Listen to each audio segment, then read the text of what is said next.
And there was one thing I did not like about you. What? Yes.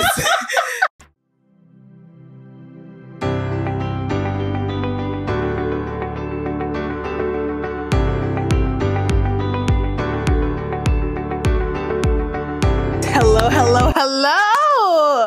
We have another guest here on the show. We are officially on episode number 5. All right, let's go ahead and do our intro real quickly. Let's see if you know it. Hey y'all, welcome back to my channel. It's your girl Muti and you're watching XOXO Muti. I missed this. Piriana. Alrighty guys, let's get right into the episode. So today's topic is just gonna be about God's love. We're just gonna call it that. Yeah. I think that's kind of where we're going. So the reason why I invited her to the show, so a little background about Anita. I'm Muslim, Anita's Christian. However, me and Anita have always found a way to connect with each other because of our love for God. And when I tell you, she is the most praying warrior out there. Yeah, I'm not lying. I ain't telling no jokes. So because of that, I just feel like we always have a way to connect. Like, we be preaching. Just last week, we were on the phone for a whole hour. 2 hours. 2 hours. Straight preaching. We're talking about how we gotta trust God. Yes. Our time is coming, all of that stuff. So I decided to bring Anita to the show so she can share some of that love of God to y'all. So before we even get into it, I already have a question for you. What's up? So I met you, what, 4 years ago now? 5? Yeah, 4 or 5, yeah. We stopped celebrating our anniversary, guys. If we celebrated our anniversary, we would have known. We would have known. But we've known each other for a good amount of years. And ever since I met her, she's been that prayer warrior girl. So has that always been how you grew up? Did you kind of find God in some trial of your life? Or how did that connection start? So what happened was, growing up, we always went to church every Sunday. We was always in church. Ask Muti. Me and Muti can go out on Saturday, and I'll be like, I gotta go home. I got church on Sunday. She doesn't miss church. I don't miss church on Sunday. But it's because of the fact that, like, my mom growing up, like, she always instilled church into us. But then, like, I feel like at one point in my life, I was going to church just to go. So during the pandemic, I rediscovered God. I got rebaptized again. Oh, really? Yeah. I didn't know that. Yeah. Oh, okay. I got rebaptized again. I started figuring out my faith by myself because I felt like growing up, like, I was going to church because my mom told me, like, it's the right thing to do. There's nothing wrong with that. If that's how you discovered God, like, that's how you discovered God. But for me, I had to rediscover him for myself. So, like, I basically was like, I did a whole 360. Like, I got rebaptized. I started figuring it out for myself. It's not easy, but, like, it's actually one of the most sweetest journeys I've ever been through. Like, nothing gives me joy than, like, talking about, like, me rediscovering God. So. That's so beautiful to hear. And actually, the first episode I had Amanda, and we were talking about that, how I feel like it doesn't matter what religion you grew up in. You have to find it and learn it by yourself. Because we grew up knowing do this and don't do that. Not really getting into why, what's the story behind it. So you really have to go back by yourself to figure that out. You sure do. Like, a lot of times I feel like with me, I always was a child, I would always ask why. But then it's like, now that I have this relationship, it's like when I ask why, either it be God showing me a post or opening a Bible verse to me, he tells me why. So it's like, I finally figured out, like, that why. Because, like, growing up, you were always told never to question things. You just take it for what it is. I think that's in any religion. Like, you take it for what it is. It don't matter if it don't sound right, if it don't, whatever, you take it for what it is and you go on with it. But now it's like, okay, God, you told me to wait. Why? And God will show you why, because of the fact that you're not ready yet. So it's now it's starting to make sense. Like, actually having a religion and having something that you call your religion makes sense now. Yeah. And that's something that I live by. That quote that says, "What's for you shall never miss you." Never. And if it misses you, it's not for you. Simple. Like, it's so easy to say, it's so easy to repeat, it's so easy to see it.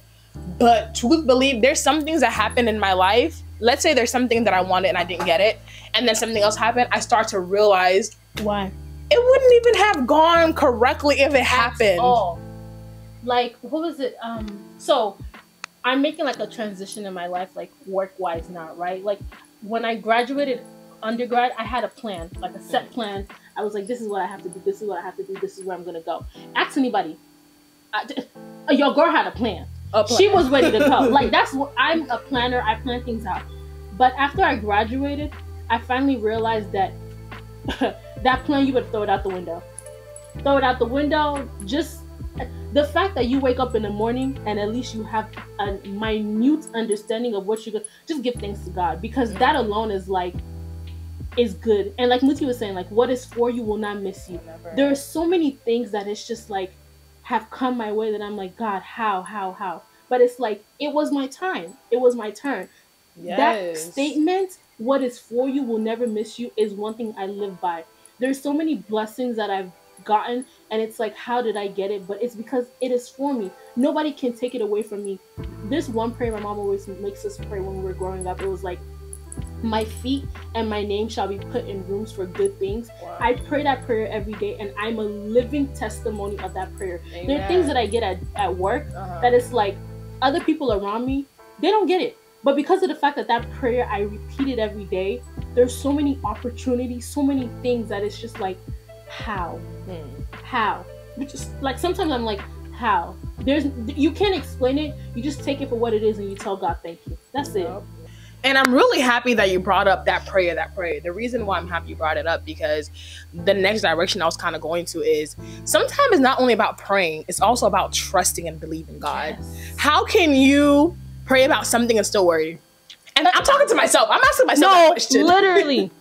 I sit here, pray our middle of night prayer called the Hajj. I do all of that, and I will still worry. I will still be scared. I will still be unsure. How can you say you trust someone? Because, right, I trust God and I pray to him, but I'm still worrying.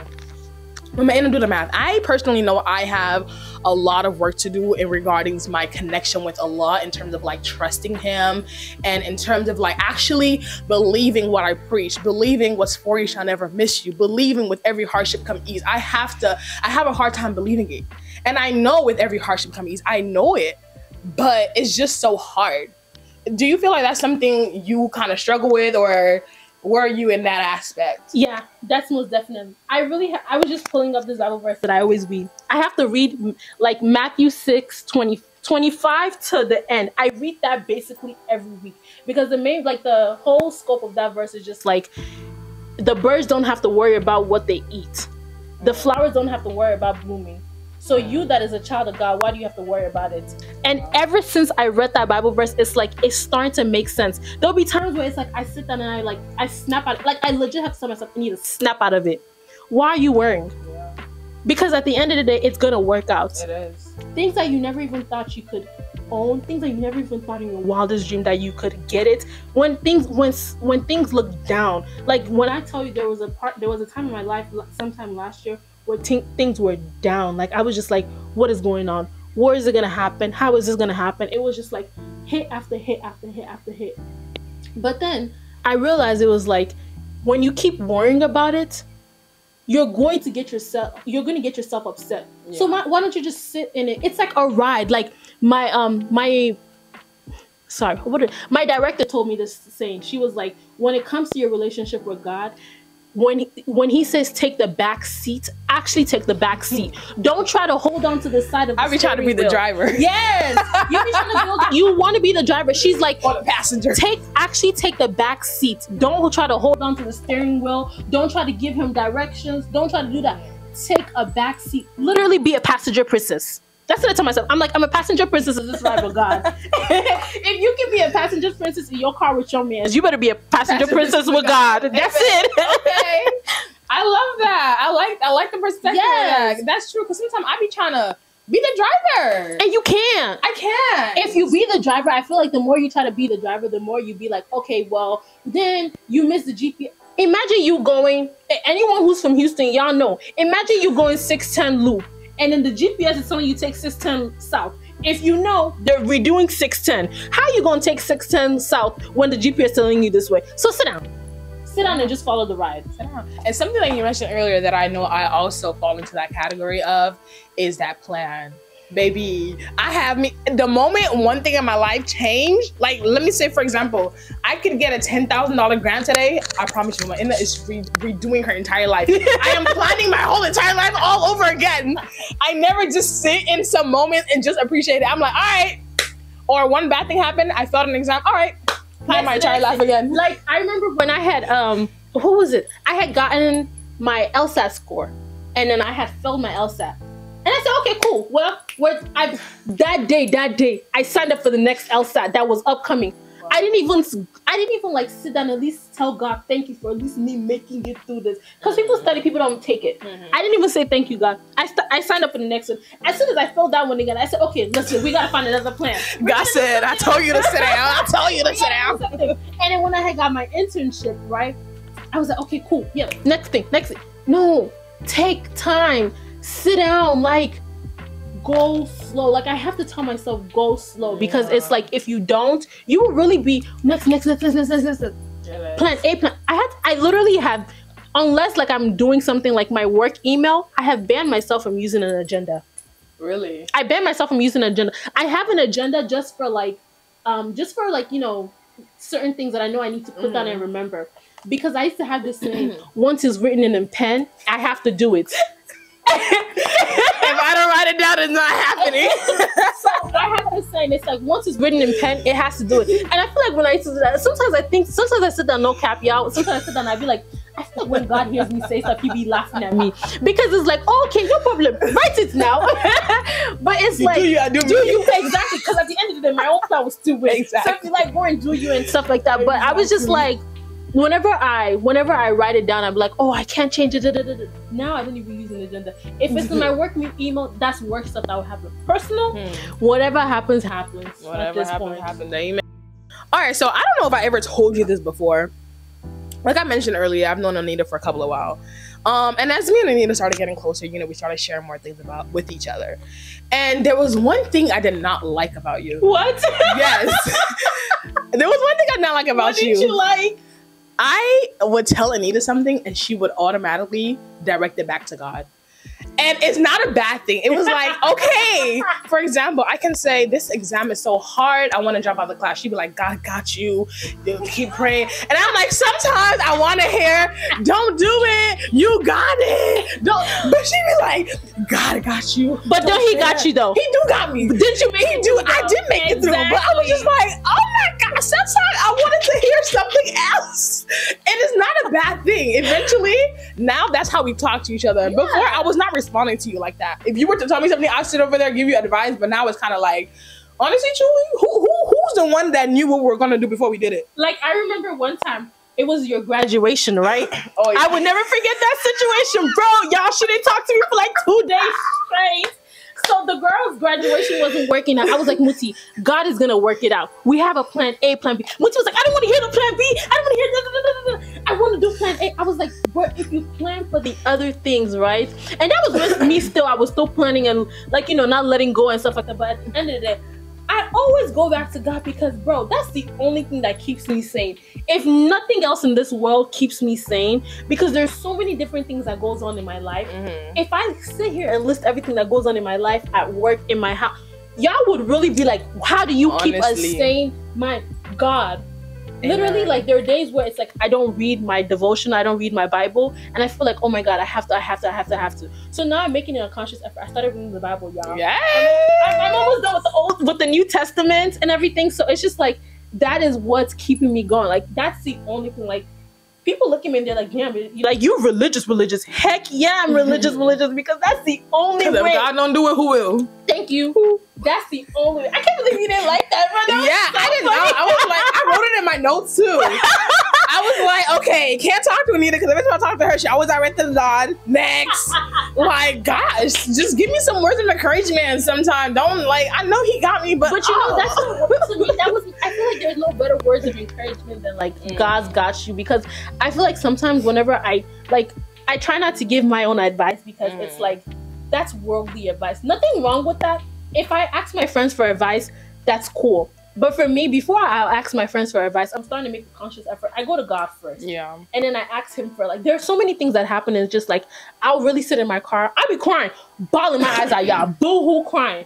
But at the end of the day, it's like I'm having a relationship with him and I'm talking to him. So I feel like if I can give you any advice, it's going straight to the source. Like, on Sunday, I was teaching my kids. I was like, you have knowledge, your parents have knowledge, but why would you go to the second option when you can go straight to the main source? Go to that source, because at the end of the day, it's like it's like playing telephone. By the time it gets to you, something is gonna get jumbled up. But if you go straight to the source where the word comes from, then there's not gonna be any jumbled up. Like, it's gonna be like you're gonna hear exactly what you want to hear. That's true. That's how I think of it. I agree.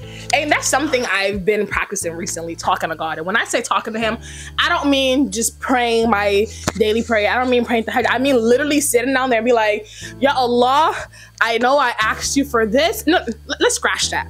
It's more like this. Ya Allah, I went to the store today. This lady pissed me off. I did kind of mean mug her, but forgive me. That was bad. She just kind of pissed me off. But Allah, if I was wrong, forgive me. But if she was wrong, I hope you put it in her heart to realize we are having a conversation. Because who's at the table? Me and God, baby. Bro, there was one time my boss annoyed me. And I was like, God, you said I have peace. So why is this man trying to take my peace away? Yeah, I was really saying here. I was like, why is he trying to take my peace away? Is he okay? I said, God, no. It's not me and him. If he thinks that he's going to take my peace away, he will not have peace in his life. What I tell you, I've been going off. I've been telling him off, bro. This morning alone, to Hajj prayer, I was like, "Ooh, Ya Allah, you give me a lot of decisions to make, kind of make it easy for me." And I started talking about the pros and cons of going this way and that way, even though he knows. Obviously, he knows. Exactly. But I'm just telling him, expressing myself, because honestly, at this point, I'm starting to realize, number one, information gets out quickly. So lately, I've been trying not to tell information too much. Number two, he the only one I can truly understand. Sometimes we get upset that someone didn't understand or someone didn't give you a good advice. Honestly, none of that is even needed. Just sit there, talk to him, and leave it to God. Let go and let God. Let go and let God. Oh Lord. All right, this is amazing. This is beautiful. Do you have any other things to add on to like your love for God or anything that people need to know? I just think the one thing I'm gonna leave y'all with is figure out God for yourself. Don't let anybody tell you who God is for yourself. My pastor always tells me this. He's like, if I wake up tomorrow morning and I tell you everything I've been preaching you was false and you believe me, then I failed as your pastor. Wow. Because you should have figured things out for yourself. You should have been able to study the Bible, know God for yourself, to know that he's just chatting, basically. Like, you're really just chatting, you're just spitting. So that's the one thing I'm going to tell everybody. Figure God for yourself. Like, if you haven't started, there's never a wrong time to start. Start now. Start now. It's easy. Like, it literally is going to take you just praying. Start now, literally, and just ask him, ask for his heart. Tell him to come into your heart fully. And when you say that, go be in your heart. That's it. And I like that you said that, because one of the things that I always make a prayer point when I pray, I always tell God to make it easy for me to worship him. Imagine that. I'm telling the person that I'm worshiping to make it easy for me, because I know it's hard. There's so much things in this life that gets us distracted. We have the devil and all these things. So I literally say, make it easy for me to worship you. There's no such thing as a dumb prayer. There's no such thing as a prayer that doesn't sound right. Anything goes. Anything goes. And it'll be so easy. You'll start and you'll be like, oh, okay, so this is how it goes. And it'll just be a flow. And then it'll be to the point where it's like, if you don't do it, you feel a certain kind of way. You have to do it. So he'll make it easy for you. Exactly. Amen to that. Amen to that. I really enjoyed this. I did. And I feel like it's really good. I mean, it's lovely that we're at this point. I can definitely say a few years ago, I probably wasn't at this point. Me either. So it's amazing. It's definitely growth. And this is why I really enjoy my relationship with you. I just feel like we may believe in different things, but I feel like deep down, our heart is connected to the same belief. Our heart is connected to the goodness of what God has to. We always find a way to find that happy point. Like, there'll be times where she'll send me stuff on TikTok, even though it's not like literally cohesive to like my religion. It's like, it still talks about just trusting God, because at the end of the day, we worship a God. Whoever your God is, how are you gonna worship a God and not trust him? Exactly. Step number one. Step number one. If you failed that step, girl, you failed it. Sorry. In there, trust me. So however it is, Lord. I feel like it's a beautiful relationship, and like when you're able to figure it out and have it for yourself, it makes you happy. And like there's a certain way you walk, there's a certain way you talk, there's a certain like with anything that goes on, y'all, I'm the most happiest person in you. Ask anybody. I am the most happiest person. I can meet you today and we best friends. I'm saying, hey babes, good morning, babes. At first I was like, this is kind of weird. I just met her today. She's calling me babes. I am the most happiest / friendly person because it's just like, that's just the type of personality I have. And it's like, I know that it's not based on me. Like the one thing I'm starting to realize is that the way that I am is not because of me. It's because of God. Like God made me that way. So it's like, if I'm like Christ, if I'm like him, why am I not going to live it out? Why am I going to have a nasty attitude? Why am I going to be upset? Like the more you upset, child, that makes you angry. I can't be angry in life. That's a lot of energy. Okay. Alrighty guys, as y'all know, every good thing must come to an end. As sad as it is. This was so beautiful, and I really hope y'all were able to take a thing or two from what we said. And as always, y'all know, if y'all enjoyed this episode, if y'all enjoyed this video, be sure to like, comment, subscribe. Y'all better smash the like button. Smash it. Smash the subscribe and smash the share one too. And if y'all have any questions, reach out to XOXMUT on Instagram. And if you have any questions for Anita, let me know and I'll definitely send it her way. Alrighty. Okay, we're almost at 1,000 subscribers, y'all. Let's do it, man. Let's go. We'll give y'all $100 if she makes it to 1,000. Anita will, because she's rich. Anita will at Anita. And quotes. Muti's gonna send y'all $500 if y'all make her get to 1,000. She has a giveaway. She has a giveaway coming. I'll let y'all know what she sent it to me. I want my bank account to a lot. Thank y'all so much for watching this video. If y'all enjoyed this video, like, I'm sorry, I've never seen this video. Bro, you talk so fast. Period. Bye, That's the point of the intro. Outro. Bye. Bye.